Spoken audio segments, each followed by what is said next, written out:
We just are like, well, hope he exists. Like, well, I'm just a dumb Christian. You know, he assumes that I have to believe in God because I don't know where rain comes from. Oh, that's hyperbole.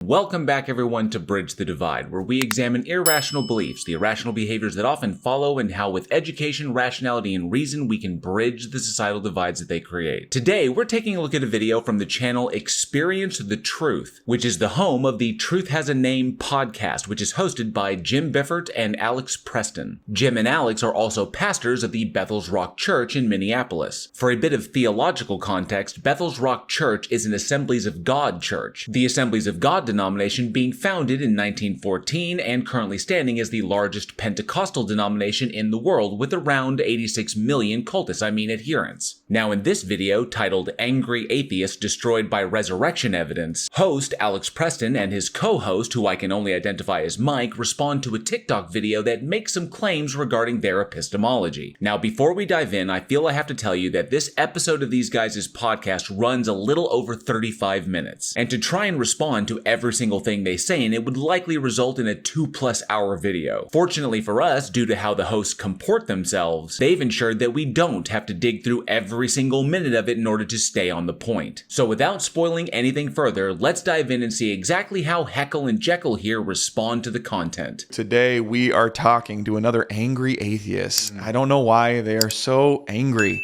about an imaginary God. That's because more often than not, they're not actually angry. But I get that it certainly makes selling your own narrative to people much easier by framing them as though they are. We would be completely remiss if we simply ignored the current internet debate sphere trend of implying that becoming emotional during a presentation logically entails irrationality. And as such, because an interlocutor for whatever reason may become emotional during their presentation, that it logically entails that what they are presenting is equivalently irrational. And unfortunately, because debate sphere audiences are by and large less akin to intellectuals sitting in at a symposium, and more akin to the Roman mob screaming for their chosen fighter at the Colosseum, far more interested in being appeased by potential viral moments instead of the free exchange of ideas. All one really has to do is just present their side in what appears to be a calm and collected manner, and the people will be more inclined to interpret that individual as the victor, completely indifferent to how fallacious or asinine their position might be. You see this tactic a lot being used by individuals in the manosphere, like Andrew Wilson, Jake from Rattlesnake TV, and Made by Jim Bob, who will calmly and sometimes even humorously engage with their interlocutors by making completely irrelevant and malicious comments, or by presenting rebuttals that are just straw men or intellectually bankrupt, dishonest misrepresentations of their opponent, all in the off chance that they can successfully antagonize the other person to the point that they can farm a marketable clip that makes them appear to be unstable. It certainly makes it easier to sell your nonsense to undiscerning individuals by framing your opponent as being out of control from the jump, because by shifting the gaze of the audience to the spectacle that you yourself have invariably created, it alleviates the overall burden on you of having to provide a substantive defense for your positions. That being said, many people who do make this kind of content do have a legitimate reason for being angry, such as witnessing firsthand the victimization of others, or themselves being victimized by proponents of these ridiculous ideologies. Your God entity may be imaginary to them, but the harmful actions of believers that directly affect them certainly are not. So Alex, instead of kicking this whole thing off by poisoning the well, how about you acknowledge with some intellectual honesty that the individual's apparent anger or emotion does not in any way translate to his argument being in any way invalid, and then address what that individual is saying on its merits. I always tell people with atheists that get mad at me for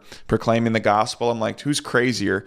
The person that is trying to have a conversation with the crazy person and is getting heated about it because you believe that I'm crazy and I believe in an imaginary God, or the person that genuinely believes it? The person who genuinely believes it, as that belief is not rationally justified. I honestly don't care how heated a person can get in the course of a debate, as the validity or soundness of their argumentation is in no way dictated by the manner in which they present them. You You implying that their argument is invalid because you happen to have labeled them as being crazy is just you ad-homing them, and you do it to avoid addressing the burden of proof that you assume when you make the positive claims that you do.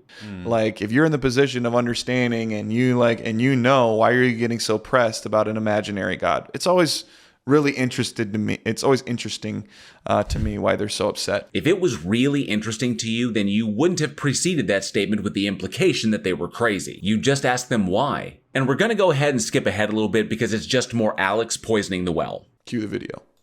Friendly reminder that your belief in God, your religion, your mythology is equally as ridiculous as every other god and mythology and religion. Yep, Alex has a soundboard. Are you not entertained? Now, the TikToker being reviewed here is Chris Valenti of Valenti Videos, and anyone with even a passing familiarity with Chris's content knows that he presents it in a provocative manner in order to facilitate clicks and views, even if that means presenting that content in a way that can be interpreted as being overly emotional, edgy, loud, or even cringy. This, of course, does not tell us that Chris doesn't believe in any of the things that he's saying, but the fact that he presents it in the way he does because that's the way the platform he's on facilitates him making money has zero bearing on whether or not what he's saying is either valid or invalid. Personally, by my own experience with such individuals, I don't think he really cares about what kind of responses come in so long as the clicks and views keep coming. And since Chris's online presence absolutely dwarfs Alex's podcast, I think there might be an argument to be made that Alex is just clout chasing. But obviously, even if that were the case, that wouldn't logically entail that anything that Alex is presenting is invalid. This is why it's so important for us to always focus on what exactly is being said instead of the manner in which it's being said. Now, so far, Chris is asserting that Christianity is as ridiculous as any other religion, and he's basically pointed out in a kind of roundabout way that Christians often special plead for their religion, flatly concluding that any and all theological claims by other religions are false, while simultaneously asserting that all of the theological claims of their own religion are true, regardless of how blatantly ridiculous those claims may be on their face or how little rational justification they have for believing them. So far, it's just a surface level critique of the Christian position. Not much to go on yet. So, like, if you believe that, your zombie Jesus rose from the dead and floated through the sky up into heaven, that is no less ridiculous than Moses parting the Red Sea. That is no less ridiculous than Zeus throwing down a lightning bolt. That is no less ridiculous than Ra pulling the sun behind a chariot. And Chris provides some examples of how Christian claims are no less extraordinary than the claims of other religions in the past. And for those with some understanding in this field, you may recognize the implication that Christians reject the Sagan standard, that extraordinary claims require extraordinary evidence, though I seriously doubt that will be addressed by the hosts. Language. They're all ridiculous, and they are all explanations of the inexplicable. That's why the word faith exists. No. So while I don't hold that Chris is presenting this in the best way that it can be presented, he's really not that far off. The problem being identified here is the modern theological tactic of conflating the terms faith and confidence. This problem exists because of the polysemous nature of words, that words can have different definitions. Definitions themselves are just statements that explain the meaning of a word. But when it comes to which definitions we use, context is everything. For example, the term theory and observe. These two terms in a colloquial context do not possess the same definitions as theory and observe in a scientific context. The same applies to confidence and faith. In a colloquial context, these two terms are often conflated for a variety of reasons that range from the etymological to the purely emotional. But when discussing things such as that which rationally justifies belief and knowledge, the context shifts from the colloquial to the epistemological. And in that context, these words have nothing in common. When it comes to epistemology, confidence refers to the degree of certainty with which one holds a belief. And that certainty rests entirely upon a sliding scale, the position of which is dependent upon the evidence that supports the truth of the belief independently of one's stances. It's in the application of that methodology that allows us to differentiate between belief and knowledge. Faith, however, in an epistemological context does not rely upon that same scale. Were the belief that the individual is utilizing faith to justify holding as true able to be rationally justified, it would no longer classify as belief, it would classify as knowledge. The individual making the claim would simply be able to point to the independently verified evidence that supports the conclusion. Faith simply need not apply. But when, upon investigation, investigation, it is revealed that what is being presented as evidence for the belief is found to be severely lacking, such as personal anecdotes or unverifiable hearsay accounts, or simply isn't evidence at all, such as someone first having to beg the question of their conclusion in order to justify labeling as evidence what they're pointing at. The term faith is invoked as an emotional justification, referring specifically to the individual's hope and desire for what is true, in the wake of their inability to actually determine the truth of the claim and thus their lack of rational justification. Evidence is to confidence as emotion is to faith, for all you SAT verbal nerds out there. The kicker is, I would never expect Chris to be able to disseminate all of that information in a TikTok vid, nor would I anticipate the average TikTok consumer possessing that information from the outset, which I think is pretty solid evidence that a place like TikTok is just not the platform to be having these kinds of conversations. But hey, who has time to give a shit about learning something when there's rage baiting for clicks and views to be done? You don't have proof of... Okay, so here's a big misconception that I deal with. Let me hit this one first. Not a fan of how Alex paused the video before Chris was done speaking. If you're going to respond to the individual's thoughts, Alex, it behooves you to allow them to finish the thought. There could be important information such as context or examples in the summation, and even though I already know that they're going to play the rest of the video later, cutting him off before he's finished the full thought just comes off as cherry picking in order to sway the audience to your side, thereby disincentivizing them to give the remainder of what he's about to say their full attention. So a lot of people, what they think faith is that faith, and you hear this a lot of atheists that straw man your position, that it's throwing faith in the gaps because we don't know. We just are like, well, hope he exists. Like, well, I'm just a dumb Christian. I'm just glad you said it so I don't have to. Faith is what is invoked when committing a God of the gaps fallacy. Though the manner in which Chris said it was indelicate, what he said was in no way wrong. If you actually had rational justification for the beliefs that you hold, then you wouldn't need to rely upon faith. This is just you invoking the colloquial context in order to conflate the terms so you can avoid addressing the obvious breaks in your epistemology. You know, he assumes that I have to believe in God because I don't know where rain comes from. And it's like, you know, as a kid, your parents tell you, well, why thunder happens is because God's bowling. This is all performative hyperbole. None of this is implied by what Chris is saying. This is, however, a perfect example of what happens when someone who doesn't understand what something like epistemology is tries to respond to an epistemological critique. It's like that is his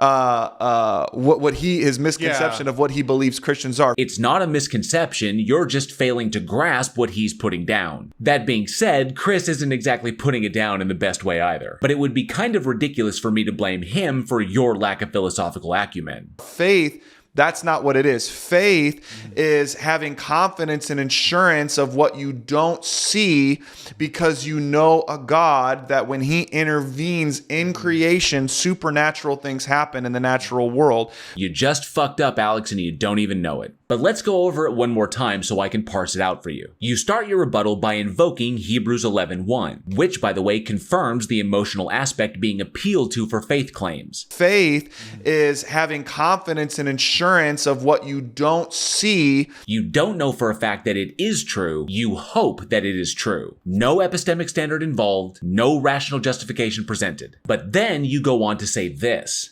Because you know a God that when he intervenes in creation, supernatural things happen in the natural world. That is what we call a positive knowledge claim, which does go to your epistemology. You claim to know that your God exists to do whatever it is you think it do, and you think that the things it do are supernatural in nature. But seeing as how every single supernatural claim in the modern age that has been accessible by independent investigation has been thoroughly debunked, the only claims of the supernatural that support the existence of your God come from your source material. But for the supernatural claims in your source material to in fact be true, your God must first necessarily be demonstrated to exist, which no theist has ever done. What this ultimately tells us is that you are begging the question of the existence of your God to do the things that you are labeling as being evidence of its existence. Thus, you possess no rational justification for claiming to know that your God exists, which is exactly what Chris was saying in his video, albeit in an extremely glib fashion. Your entire position is reliant on faith because you are not justified justified in making any kind of a knowledge claim, and you lack any rational justification for holding the belief as being true. And we're gonna go ahead and skip this section because it's just more of Alex completely missing the point. He literally cites a bunch of examples from the Bible as though they've been demonstrated to be factual, and he completely ignores the critique that if he could in fact demonstrate how he knows them to be facts, he wouldn't have to rely upon faith at all.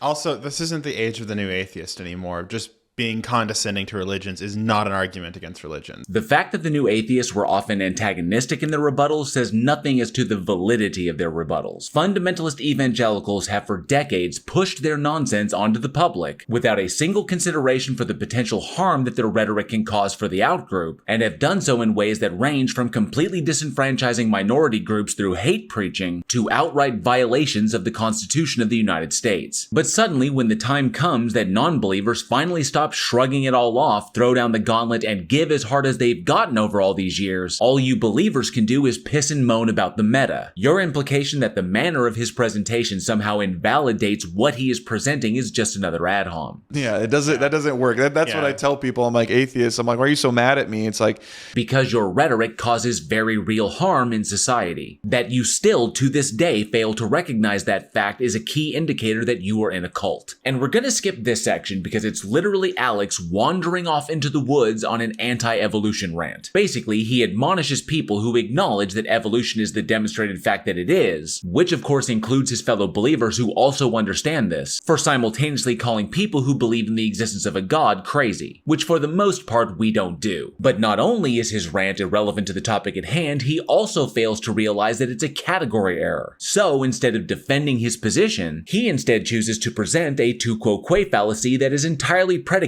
upon his profound scientific and philosophical illiteracy. Now, I've linked the video in the description in case you want to hear the entire rant, which includes moments like when he claims that if evolution were true, it would logically entail that visiting the monkeys at the zoo would be equivalent to a family reunion, but ultimately it's unnecessary for my response here. like, they think that they're in the position of like, oh, how could you believe in something so stupid? But you believe nothing created everything. We don't believe that, as it's logically contradictory. And no one who actually understands cosmology claims that either. Funny how at the start of this you bitched about Chris strawmanning your position, which, despite it being reductive, wasn't actually a strawman. But then you swiftly turn around and strawman the atheist position because you're too haughty to actually sit down and learn what the position is and what it logically entails. Hypocrisy, thy name is Alex. That chaos breeds order. Also, not what we claim and not how those terms are used. Over the many years I've had these conversations, I've come to learn that what you actually mean by chaos is just the lack of intentionality or purpose. And what you actually mean by order is just the patterns in the universe that you recognize and subjectively apply values to. In the field of physics, we use the terms order and disorder, which specifically refer to the amount of work available in a system. Again, Alex, you are utilizing the definitions of terms that are inappropriate for the context in which they are being invoked.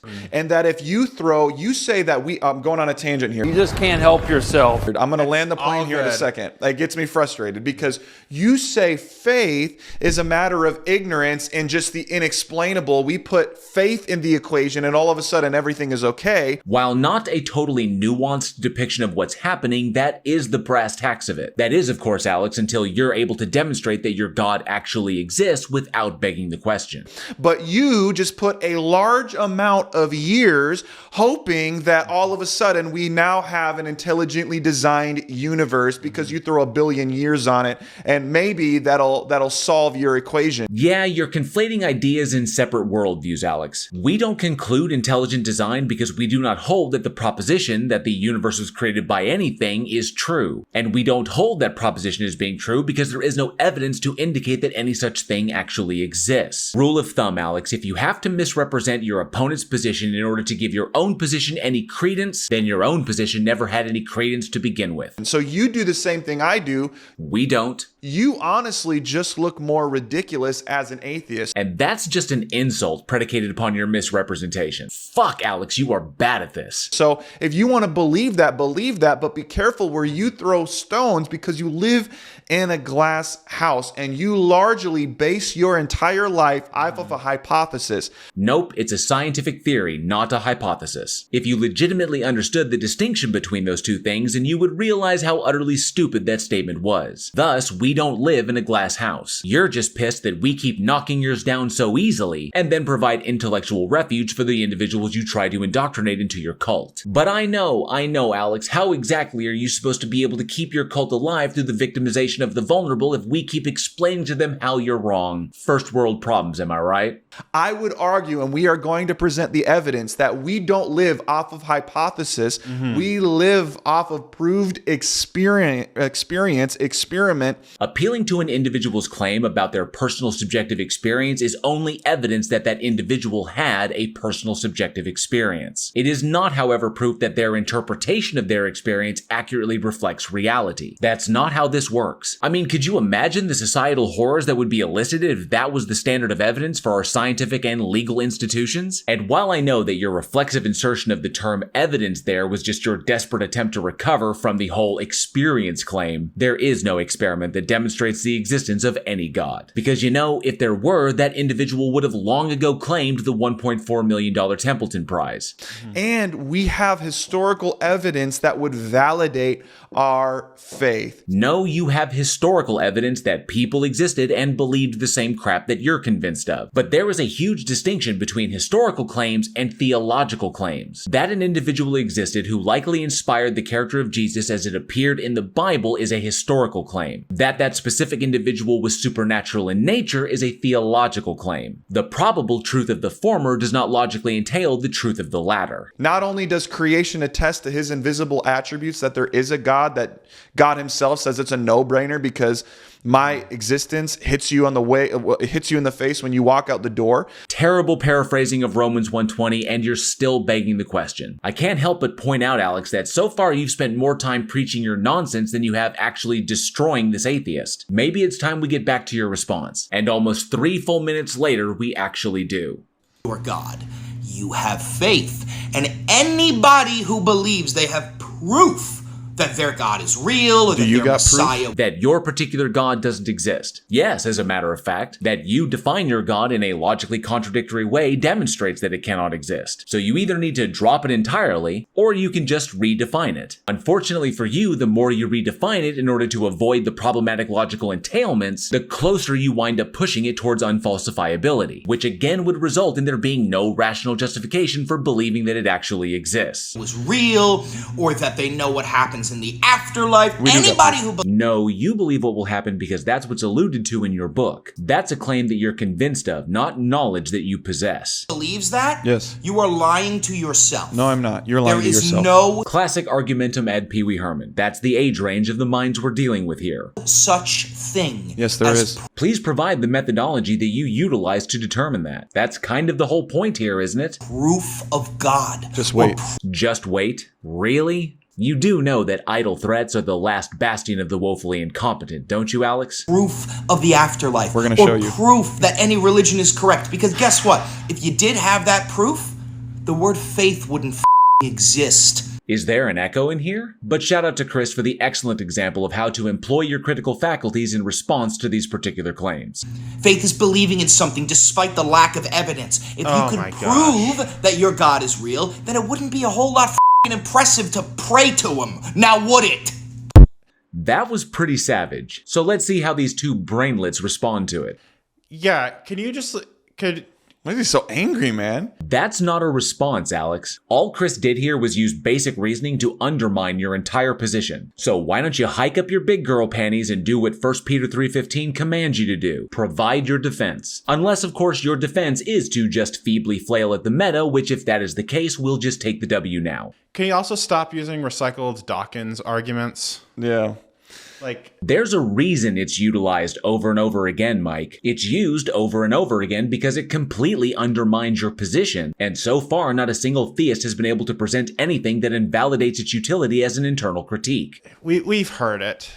No, faith is not just believing in something we don't... Like you said earlier, it's having faith in the inexplainable. Yeah. Just because I don't know it.